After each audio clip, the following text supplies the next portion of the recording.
একটা ঘটনাকে কেন্দ্র করে আল্লাহ পাক রব্বুল আলামিন কিছুদিন ওহী বন্ধ রাখলেন। কোনো মতে 14 দিন পর্যন্ত ওহী বন্ধ, কোনো বর্ণনায় 45 দিন ওহী ছিল বন্ধ। জিবরাইল আলাইহিস সালাম দুনিয়াতে আসেন নাই। আল্লাহর পয়গম্বর আসমানের দিকে তাকায়া থাকেন।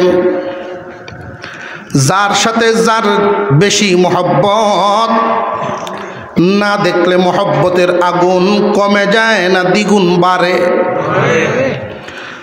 আল্লাহর সাথে রসুলের মহব্বত, জিবরাইল আসে না, আল্লাহর কোনো বাণীও শুনতে পারেন না, শুধু মহব্বতের আগুন জ্বলে। এইভাবে দিন যাইতেছে। এই সুযোগে আল্লাহর রসুলের আপন চাচি, মানুষে বলে মার জাগাত চাচি, কিন্তু আল্লাহর পয়গম্বরের বেলায় দেখা গেল উল্টা। আপন চাচি নবীজির বিরুদ্ধে গিয়া মানুষের বাড়ি বাড়ি গিয়া করে, মক্কার নেতারা মানুষের বাড়ি বাড়ি গিয়া দোকানের সামনে গিয়া এলান করে আর বলে, খবর রাখনি, তোমরা শুনছনি? বলে কি? আল্লাহ মুহাম্মদকে ভুলে গেছে, তার প্রতি নারাজ হয়ে গেছে। আর জোরে কন্যা না,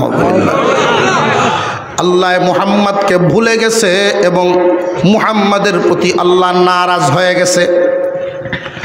আসমান থেকে জিবরাইল আমিনকে উপলক্ষ করে তারা বলতেছিল, আসমান থেকে যেই শয়তান আইতো এখন আর আইয়া না। আর জোরে কন্যা। এই কথাটা মক্কার ঘরে ঘরে মানুষের মুখে মুখে যখন প্রচার করা শুরু করে দিল, সমাজে একদল মানুষ আছে দেখবেন, একজনের কথা আরেকজনের কাছে লইয়া যায়, আর একজনের কথা আরেকজনের কাছে লইয়া যায়। এমন স্বভাবের মানুষ আছে না নাই? তখনও ছিল। ওই স্বভাবের মানুষগুলো কি ইসলামের পক্ষের না বিপক্ষের? এই খাসলতটা খুব খারাপ খাসলত, এটা কাফেরদের খাসলত। যদি কোনো মুমিনের কাছে এই খাসলত চলে আসে, মুমিনকে ক্ষতিগ্রস্ত করে দিবে। মুমিন সাবধান সাবধান, একজনের কথা আর একজনের কাছে লাগানো ভালো না। সারা মক্কার ঘরে ঘরে যখন এই কথা চলে গেল, আল্লাহর রসুলের কান পর্যন্ত চলে আসছে। আল্লাহর নবী যখন শুনলেন মানুষ এই কথা রটাইতেছে, আল্লাহ মুহাম্মদকে ভুলে গেছে, তার প্রতি নারাজ হয়ে গেছে, নবীজি সহ্য করতে পারেন নাই, সেজদায় পড়ে কান্না শুরু করে দিছে। আপনি আমার কাছে এই বিষয়টা বুঝে আসবে না, আল্লাহ যদি বান্দারে ভুলে যায়, বান্দার কি পরিমাণ কষ্ট লাগার কথা, এটা আপনি আমার বুঝে আসবে না। কারণ আমার আপনার দিলের ভিতরে আল্লাহর মহব্বত যেমন, বুঝেও আইব তেমন। আল্লাহর রসুলের অন্তরে আল্লাহর মহব্বত ছিল যেমন, উনি আঘাতও পাইছেন তেমন। হঠাৎ করে যদি দোকানে বৈশা কেউ চা খাইতে থাকে আর টেলিভিশনের মধ্যে সংবাদ দেখে, ঢাকা শহরে একটা শিশু 5 তলা বিল্ডিং থেকে পড়ে মারা গেছে, মানুষ তো মানুষের মন একটু মায়া লাগবো, চা খাইব আর কইব আহারে, ঠিক না বেটি? কিন্তু এই মুহূর্তে যদি কোনো বাচ্চা বা কেউকে খবর কয়, ভাই সাহেব তুমি এখানে বইয়া চা খাও, তোমার নাতি ফানিত পড়ছে, একটু আগের যেই বাচ্চার সংবাদ পাইছে, চা খাও কি থয়ে দিছে শুনিয়া, আর এখন যে নাতির সংবাদ পাইছে, এখন কি এই কথা কইব যে আমি চাটা শেষ করি আই, না কাপ ফালায় তুই তুলব? কেন? ওইটার মহব্বত যেমন জ্বলছেও এমন, আর এই নাতির মহব্বত যেমন অ্যাকশনও তেমন। আপনি আমার ভিতরে আল্লাহর মহব্বত যেমন, আল্লাহ এবং আমার মধ্যে দূরত্ব হইলে লাগবে এমন। আর রসুলের ভিতরে আল্লাহর মধ্যে মহব্বত যেমন, এই কথা শোনার পরে রসুলের আঘাতও লাগছে তেমন। আর একটু জোরে কর। হুজুরে আকরাম সাল্লাল্লাহু আলাইহি ওয়াসাল্লাম সেজদায় পরে কান্না শুরু করে দিলেন। এত লম্বা সেজদা, এত লম্বা সেজদা, চেহারা মুবারকের মধ্যে রক্ত জমা হয়ে গিয়েছিল। তখনই আল্লাহ পাক রব্বুল আলামিন এই সূরা কানা দিয়া জিবরাইল আলাইহিস সালামকে পাঠাইলেন। ওয়াদ-দুহা ওয়াল-লাইলি ইযা সাজা মা ওয়াদ্দাআকা রাব্বুকা ওয়া মা ক্বালা ওয়ালাল আখিরাতু খায়রুল লাকা মিনাল উলা। ওয়াদ-দুহা ওয়াল-লাইলি ইযা সাজা, রাতের একটা অংশের কসম, দিনের একটা অংশের কসম। সূর্য যখন পূর্ব আকাশে উদয় হয়, এই সূর্যটা যখন ভালোভাবে প্রকাশ পায়, এই সময়টার নাম হলো জুহা। সকালবেলার সময়টার নাম জুহা। আল্লাহ পাক এই সময়ের কসম খাইলেন।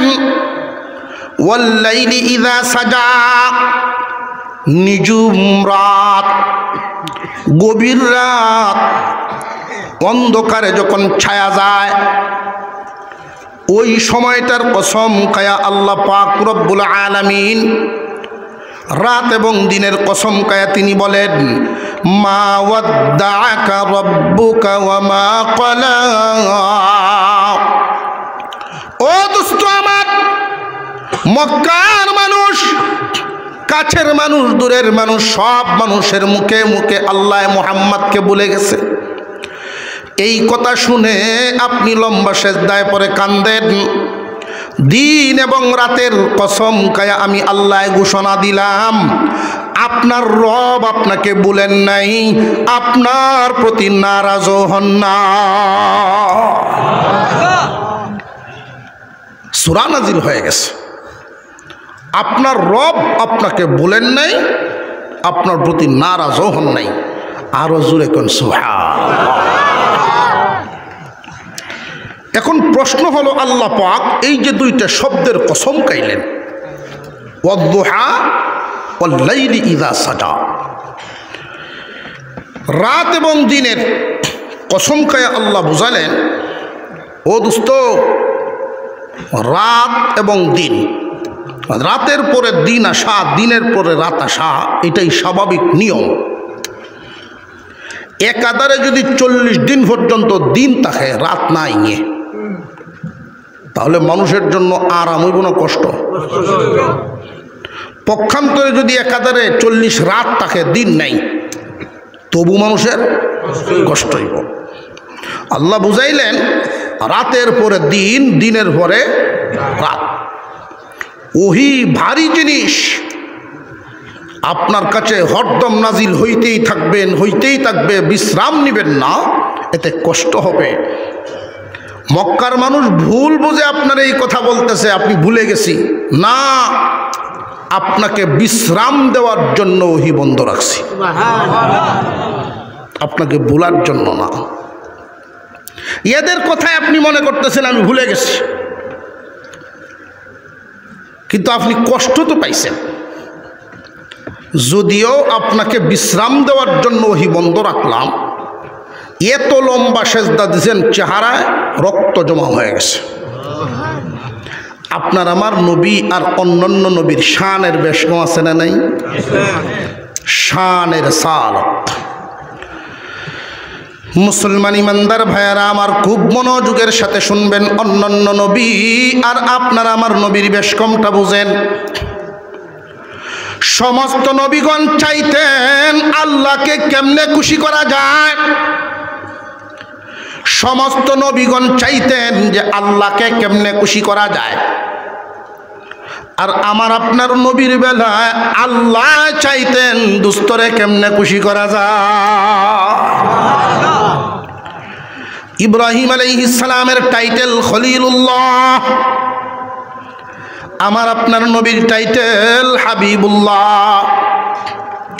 খলিলুল্লাহ অর্থ এমন বন্ধু যিনি আল্লাহকে খুশি করার জন্য আগুনে ঝাঁপ দিলেন, সন্তানকে কুরবানি দেওয়ার জন্য রেডি হয়ে গেলেন, স্ত্রী সন্তান নির্বাসন দিলেন, আল্লাহর সন্তুষ্টির জন্য সব করতে উনি রাজি। এমন বন্ধুর নাম খলিলুল্লাহ। আর হাবিবুল্লাহ এমন বন্ধুর নাম যেই বন্ধুকে খুশি করার জন্য আল্লাহ সর্বদাই সর্বদা সদা দৃষ্টি রাখেন। হুজুর আকরাম সাল্লাল্লাহু আলাইহি ওয়াসাল্লাম এদের কথায় যে লম্বা সেজদা দিয়া চেহারা মুবারকে রক্ত জমাইলেন। ও দোস্ত আমার, প্রথমের রাত এবং দিনের কসম খাইলাম। এই কসমের উপরে দুই একটা কথা বলেনি, এখানে সবক নেওয়া ভালো, কিছু মাসালাও জানা দরকার। অনেক মহিলা মা বোনরাও হয়তো বয়ান শুনতেছেন, কারণ কসম খাওয়ার লাগে কিন্তু আমরা উস্তাদ। কসম খাওয়ার লাগে সুদ গায়, হেও কসম খায়, সুদ করেও কসম খায়। তবে কসম মুমিনে কিভাবে খাইব এটা জানে না। স্রষ্টা আর সৃষ্টি, স্রষ্টায় কসম খান সৃষ্টির নাম লইয়া। কোন সৃষ্টি আরেক সৃষ্টির নাম লইয়া কসম খাওয়া চলে না। না জানার কারণে দেখবেন মহিলা মা বোনরা সন্তানের কসম খায়, ব্যবসায়ী দোকানের গদির কসম খায়। কেউ কয় আমি মরা মাটির উপরে খারুইয়া কইছি, কয়নি না কয় না? আপনার জিমাইতেছেন বইয়া বইয়া, আছে না নাই? স্রষ্টায় কসম খাইব সৃষ্টিরে লইয়া, সৃষ্টি কসম খাইব স্রষ্টার নাম লইয়া। কসম একমাত্র আল্লাহর নামে। সত্য বিষয়ে যদি কেউ আল্লাহর নামে কসম খায়, যার উদ্দেশ্যে খাইবে সে যেন সাথে সাথে বিশ্বাস করে নেয়। আল্লাহর নামে কসম খাইলে বিশ্বাস করা মুমিনের দায়িত্ব। কিন্তু কেউ যদি দুকাবাজি করিয়া মিথ্যা জিনিসটারে সত্য বুঝাইবার ক্ষেত্রে আল্লাহর নামে কসম খায়ালায়, সে জানে যে আমি মিছাটার এই হাসা প্রমাণ করার জন্য আল্লাহর নামে কসম খাইতেছি, তবে তার নিজের ঈমান থাকবে না। আল্লাহর নামে কসম খাওয়া জেনে রাখবেন মুমিন মুসলমান ভাইয়েরা আমার। আল্লাহ পাক রাত এবং দিনের দুইটা সময়ের কসম খাইলেন। দিনের যেই সময়টা, এটার নাম ইশরাকের সময়।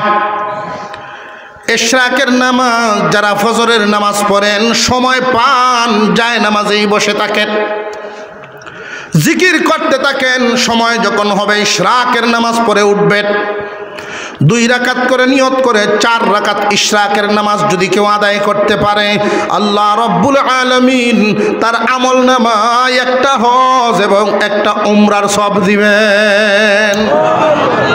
আর জোরে কোন সুবহান। এখন নিয়ে আবার অনেকেই মনে মনে কয়, হুজুর নিয়ত করছিলাম কালি আগামীতে যাই হজ। আমি শুধু নিয়ত করছিলাম যে আগামীতে হজে যাই, হজেও তো জমা জমি আল্লাহ বেশি দিছে পয়সাপাতি, ছেলেও 3 জন বিদেশ, মাসও 2-2.5 লাখ আইয়ে নিয়ত করছিলাম হজে যাই। যেই মাসলা শিখাইছ আমার 4 লাখ বাচ্চা, এই নিয়ত নি মনে মনে করি কেউ। এইটা হইতো এটি বোনাস। যে ওয়াজ করলাম যেই সুরত আল্লাহ বলেন এটা হইল বোনাস। বোনাস কেউ যদি অফার দেখে, মাঝে মাঝে অফার দিয়ে দেখবেন, কেউ যদি আধা লিটার হুইল পাউডার নেয় তাহলে অমুক একটা জিনিস সাথে ফ্রি দেয়নি না, দেয় না? একটা সাবান 25 টাকার সাবান নিলে 2 টাকার ডিটারজেন্ট পাউডার ফ্রি, এরকম অফার থাকে না? কেউ যদি দোকানে গিয়ে কয় যে ভাই সাহেব আমার বড় সাবান আছে, সাবান লাগতো না, তো ফ্রিটা খালি দিলাই, খালি পাউডারটা দিলাই, দিব? আমরা ফ্রি নেওয়ার লাগেন কিন্তু রেডি থাকি, ঠিক হয়। যেটা আমাদের উপরে কর্তব্য ওইটা নিতে আসি না। আল্লাহ পাক রব্বুল আলামিন গভীর রজনীর কসম খাইলেন। যুবকরা খুব মনোযোগ দিয়ে শোনো, গভীর রজনীর মর্তবা। আমরা তো মনে করি লাইলাতুল কদর, লাইলাতুল বরাত বরকতপূর্ণ রাতেই মনে হয় শুধু রহমত নাজিল হয়। না, প্রতিদিন শেষ রাত্রিতে বরকতের সময়, বরকতের সময়। ওই টাইমে যদি কোনো পরিবারের মানুষগুলো যায় নামাজে আল্লাহর কাছে নামাজ পড়ে দোয়া করে, আল্লাহ রব্বুল আলামিন ওই পরিবারের জন্য রহমত বাজেট করেন, রিজিকে বরকত ঢেলে দেন, বলা মুসিবত থেকে আল্লাহ এদেরকে উদ্ধার করে দুঃখের দিন ঘুরাইয়া সুখের দিন শুরু করাইবেন। বরকতের বাজেট সব সময় হইব। সরকারির অফিস আদালত রাত্রে ৩টার সময় গেলে খোলা পাইব? সকাল 10টা থেকে বিকাল 4টা পর্যন্ত টাইম আছে না নাই? ঠিক তেমনি ভাবে আল্লাহর রহমতের দরজা যদিও হামেশাই খোলা থাকে, স্পেশাল কিছু গেট খোলা হয় বরকতপূর্ণ সময়ে। স্পেশাল গেট, স্পেশাল দরজা খোলা হয় স্পেশাল বান্দাদের জন্য। স্পেশাল সময় হলো শেষ রাত্রিতে। যুবকরা রে, যখন নাকি তোমরা ফেসবুকে টাইম পাস করো, ওই টাইমটা ফেসবুকে না দিয়া যদি সামান্য একটু পানি দিয়া কষ্ট করে অজুটা সাইরা যায় নামাজে দাঁড়ায়া আল্লাহর দরবারে দাঁড়ায়া যাও, আল্লাহ রব্বুল আলামিন যুবক রে তোমার সেজদা আর মুরব্বীদের সেজদা অনেক বেশ কম আছে। যুবক, তুমি যদি এই বয়সে আল্লাহর সন্তুষ্টি হাসিল করতে পারো, আল্লাহ রব্বুল আলামিন তোমার প্রতি খুশি হইয়া ফেরেশতাকে বলবেন, যেই বান্দা আমারে জওয়ান বয়সে খুশি করলো, এই বান্দা বুড়া হয়ে গেলেও ইবাদত যদি করতে নাও পারে নেকি তারে দিয়া যাইবা। মুসলমান ভাইরা, আল্লাহ কি রসুলকে ভুলে গেছেন? নারাজ হয়েছেন? নারাজ এদি সন্দেহ মনে হয় আপনারা? কাফেররা যে বলল আল্লাহ মুহাম্মদকে ভুলে গেছে, নারাজ হয়ে গেছে, ওহি কিছুদিনের জন্য বন্ধ। ওহি বন্ধ করছেন কি ভুলার জন্য না বিশ্রামের জন্য? আরো জোরে কর, বিশ্রামের জন্য। কিন্তু নবীজি কষ্ট তো পাইছেন এদের কথায়, লম্বা সেজদা দিয়া চেহারা মুবারকে রক্ত জমা হয়েছে। এখন আল্লাহ নবীজিকে খুশি করার জন্য একটা ঘোষণা দিলেন। সুবহানাল্লাহ কর। অন্যান্য নবীগণ চান আল্লাহকে খুশি করতে, আর আল্লাহ চান আপনার আমার নবীকে খুশি করতে। কিভাবে চান একটু সামনের দিকে আসতেছে। সূরার যত সামনে যাব ততই আলোচনা আসতে থাকবে। আপনারা আছেন তো কিছুক্ষণ ইনশাল্লাহ? শেষ পর্যন্ত আখেরি মুনাজাত করে যাব একসাথে। কারা কারা রাজি আছেন ইনশাল্লাহ? নারে তাকবীর। হাত নামান। মাশাআল্লাহ, আপনাদের স্পিরিট, আপনাদের আগ্রহ দেখে খুব ভালো লাগলো। যদি কেউ ফেসাবেল লাগিন যাইতেন চাইন, আল্লাহর রাস্তায় একটা আঙ্গুল দেখাইবেন, বুঝবো যে জরুরত যাইতেছে। সুরত ঠিক আছে না ইনশাল্লাহ? এক আঙ্গুল লইয়া কার হইতেও না আর উঠতেও না। আল্লাহ পাক রব্বুল আলামিন আপনার আমার নবীকে প্রথম ঘোষণা দিলেন, কসম দিন রাত্রির আপনার আল্লাহ আপনাকে বলেন নাই, নারাজও হন নাই। এখন খুশি করার জন্য আল্লাহ বলেন, ওয়ালাল আখিরাতু খায়রুল লাকা মিনাল উলা। ও দোস্ত আমার, আপনাকে ওরা কষ্ট দিয়েছে, আপনাকে নিজের মানুষরা কষ্ট দিছে, আমি আপনাকে খুশি করলাম। খুশি করার জন্য ঘোষণা দিলাম, ইহকাল থেকে পরকালে আপনার জন্য আমি মঙ্গল রাখিয়াছি, মঙ্গল কল্যাণ রাখিয়াছি। ইহকাল থেকে পরকালে আপনার জন্য কল্যাণ রাখিয়াছি, বর্তমান থেকে ভবিষ্যতে আপনার জন্য কল্যাণ রাখিয়াছি।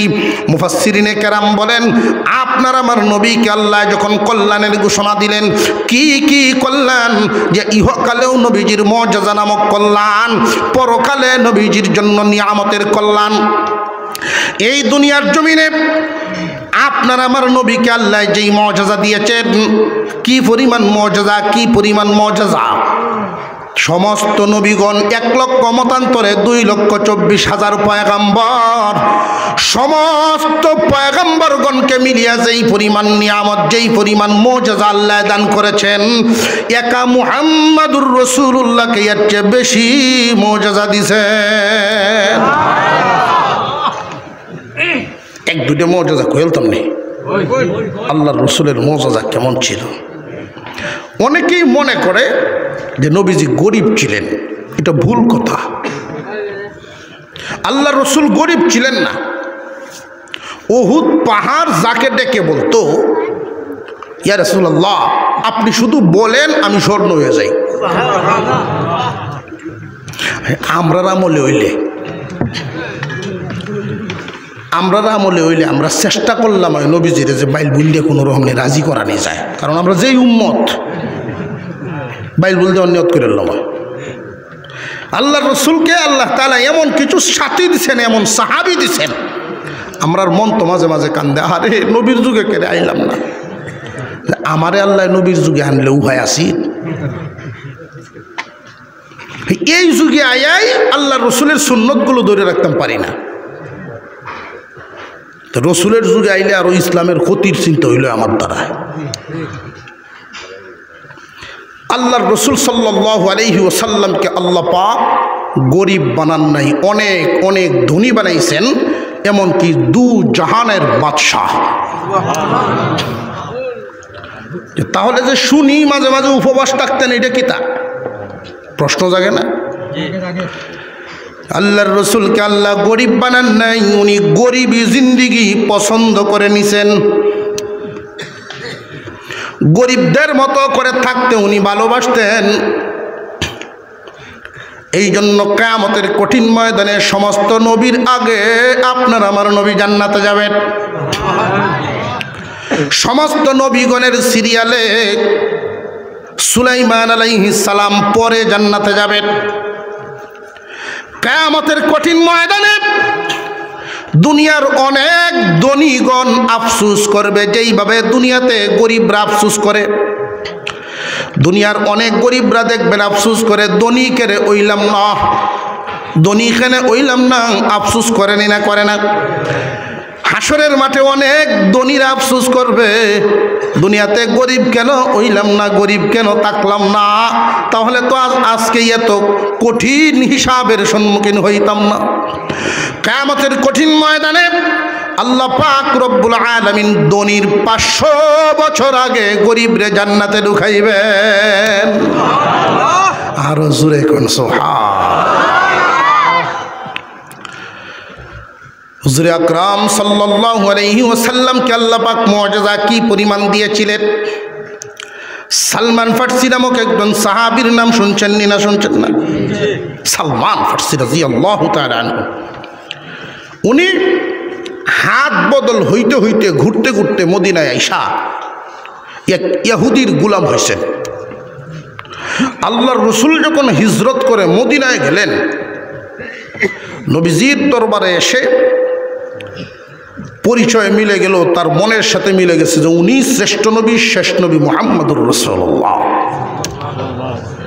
পরিচয় পাইছেন, আল্লাহর রসুলের হাত ধরে কালিমা পরে মুসলমান হয়ে গেছে। যখন সালমান ফারসি রাদিয়াল্লাহু আনহু মুসলমান হয়েছেন, তখন ওনার বয়স 120 বছর। আর জোরে কোন সুবহানাল্লাহ। আল্লাহর রসুলের দরবারে আসা যাওয়া করেন, নবীজির জবান মুবারক থেকে নসিহত শুনেন। হঠাৎ করে একদিন ইহুদি মালিক নিষেধ দিলেন, মুহাম্মাদের দরবারে যেতে পারবা না, তার সাথে যদি তোমার এতই মোহাব্বত হয় তাহলে আমার গোলামি বাদ দাও, কও মুহাম্মদরে কিনে লয়ে যাক আমার কাছে। পরের দিন সালমান ফারসি নবীজির দরবারে গিয়ে চেহারা মলিন, মন খারাপ অবস্থায় দাঁড়ায় রয়েছে। আল্লাহর রসুল বলেন, সালমান চেহারাটা মলিন কেন, কারণটা কি? ইয়া রাসূলুল্লাহ, ইয়া হাবিবাল্লাহ, ইহুদিরা এমনি মুসলমানদেরকে নিয়ে একটু হিংসা করে। আমি যে আপনার দরবারে আসা যাওয়া করি, আমার মনিব পছন্দ করে না, এমনকি আমাকে বলছে মুহাম্মদকে বলো পারলে কিনে নিয়ে যাও। আল্লাহর রসুল বলেন, তোমার মালিকরা জিগায়ো তোমার দাম কত, আমি কিনবো। আমি তোমাকে কিনে নিয়ে আসবো, মূল্য পরিশোধ করে তোমাকে আজাদ করে নিয়ে আসবো, আমার বানায় নিব। বইল তোমার দাম কত? সালমান ফার্সি রাদিয়াল্লাহু তাআলা আনহু মনের আনন্দে মালিকের দরবারে গিয়ে হাজিরা দিয়া বলেন, আল্লাহর পয়গম্বর বলছেন যে আমাকে উনি নিয়ে যাবেন, দাম কত আমারে শোনায়া দেন। এখন তো ইহুদি কি বুকা না বাটপার চালাক? মুহাম্মদ তো গরিব মানুষ, এমন জাতের শর্ত দিমু যেগুলো পূরণ করতে পারত না। এক নাম্বার শর্ত, কয়েক কেজি ওজন হয় এই পরিমাণ একটা স্বর্ণের চাক্কা দিতে হইব। মুহাম্মদ গরিব, এই স্বর্ণের চাক্কা দিতেও পারত না, আমার গোলাম নিতেও পারত না। দুই নাম্বার একটা শর্ত হলো খেজুর গাছের একটা বাগান লাগায়া দিতে হবে। এমন খেজুর গাছ যেই খেজুর গাছটা 1 বছরের ভিতরে চারাগুলো বড় হইয়া খেজুর ধরে পাকতে হইব।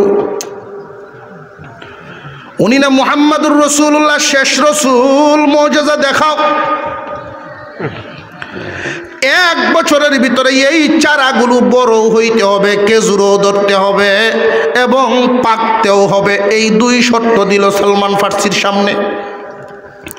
পরের দিন নবীজির দরবারে সালমান এসে বলেন, ইয়া রাসূলুল্লাহ, আমার মুনিব এই 2 শর্ত দিছেন, কয়েক কেজি ওজন একটা স্বর্ণের চাকা দিতে হবে, খেজুর গাছের একটা বাগান লাগায়া দিতে হবে।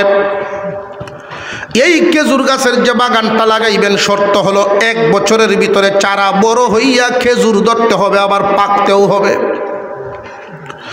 আল্লাহর রসুল বলেন, যাও তোমার মালিকরে জানায় দিগো আগামীকাল আমি আসব, 2 শর্তই পূরণ করা হইব ইনশাআল্লাহ, 2 শর্তই পূরণ করা হবে। পরের দিন হযরত ওমর রাদিয়াল্লাহু আনহুর সাথে লইয়া গেছেন। ওই ইহুদি মালিক যেই মাত্র দেখছেন মুহাম্মাদের সাথে ওমর,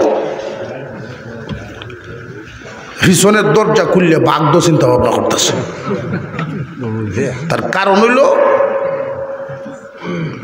এখন চাউলের কেজি যদি হয় 60 টাকা বা 70 টাকা, কেউ যদি সুযোগ পাইয়া 150 চায়, এটা কি নেয় না অন্যায়? শাসনের যোগ্য না, ফিরা খাওয়ার যোগ্য না। সে মনে করছে এরকম একটা অপরাধ আমার তো হয়েই বসে, গোলামের দাম চাইতাম টাকা পয়সা দেয়া, স্বর্ণের চাক্কা ছায়ে বই রয়েছি। এখন উমর আইসে মনে হয় সম্ভবত আমার সাইজ করবো, ডরাইতেছে। আল্লাহু আকবার। হযরত উমরকে দেখলে তখনকার সময়ে এই নামের এত প্রভাব ছিল। বাচ্চারা যদি কাঁদত, মহিলা মা বোনরা বলতেন, বাবা কান্দে না কান্দে না, উমর আইতাছে কান্দে না, তুই ডরা এমনি কান্দা বন্ধরে ঘুমাই যেত।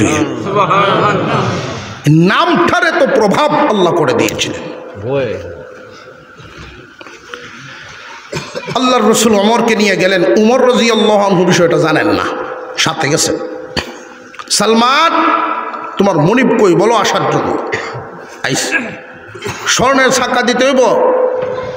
জি, দাও একটা পাথর আনো। মুনিব হেলা করে এক পাথর সামনে তুই এনে দিছে। আল্লাহর রসুল বলেন, তোমার হাতেই রাখো। নবীর জবান মুবারক থেকে ফু দিলেন, তার হাতেই এই পাথর স্বর্ণের চাকা হয়ে গেছে। ইহুদি সালমান ফার্সির কানে কানে কই না, আগে যদি জানতাম এরকম হয়েই যাবে গিয়া, তো তোর একটু বড় পাথর লইলাম না।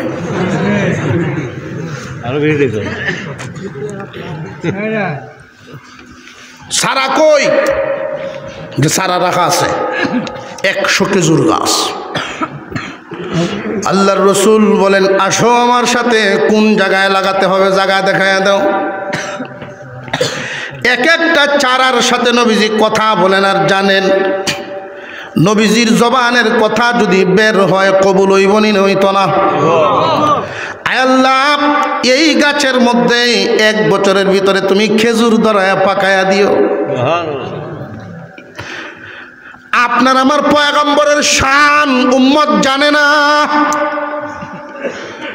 নবীজির শানের আলোচনা পরিবারে হয় না, সন্তানদের সামনে মা বাবায় করে না। মুহাম্মদুর রাসূলুল্লাহর মর্যাদার আলোচনা যদি সমাজে হইতো, মুসলমানের সন্তানরা জানতো। ঠিক মুসলমান ইমানদার ভাইয়েরা আমার, এক একটা চারা লাগানো শুরু করে দিলেন, বাগান লাগানো শেষ। ওই ইহুদি সালমান ফার্সিকে নবীজির সাথে দিয়ে দিলেন। আল্লাহর পয়গম্বর বলেন, সালমান আমি তোমারে আজাদ করে দিলাম। 1 বছর পরে এই ইহুদি গেছে আল্লাহর রসুলের দরবারে, নতুন গাছের খেজুর, যেই গাছ লাগাইছিলেন এই গাছের খেজুর লইয়া নবীজির দরবারে গেছে। ইয়া রাসূলুল্লাহ, ঈমান আনার জন্য আইছি। সুবহানাল্লাহ কইতেন না? আপনি যে শেষ নবী, শ্রেষ্ঠ নবী, সত্য নবী, কোনো সন্দেহ নাই, ঈমান আনার জন্য আইছি। তবে একটা সন্দেহ রয়েছে জানার জন্য, কি এই 100 খেজুর গাছের মধ্যে 99টা তুই খেজুর ধরছে, একটার দিয়ে ধরছে না, এটা ছুট হয়ে রয়েছে। হলো মসজিদ নববীর কোনায় হযরত ওমর, উনি বলেন এই গাছটা তো যে আমি লাগাইছিলাম। 99টা লাগাইছেন বিশ্বনবী, আর যেই গাছটা এটা আমি লাগাইছিলাম এটা বড় হইব কেমনে? আমার আর তার রসুলের হাত বেশ কম আছে না? আল্লাহু আকবার বলে। হুজুরে আকরাম সাল্লাল্লাহু আলাইহি ওয়াসাল্লাম সাহাবীদেরকে নিয়ে যাইতেছেন মরুভূমির রাস্তা দিয়া। আল্লাহর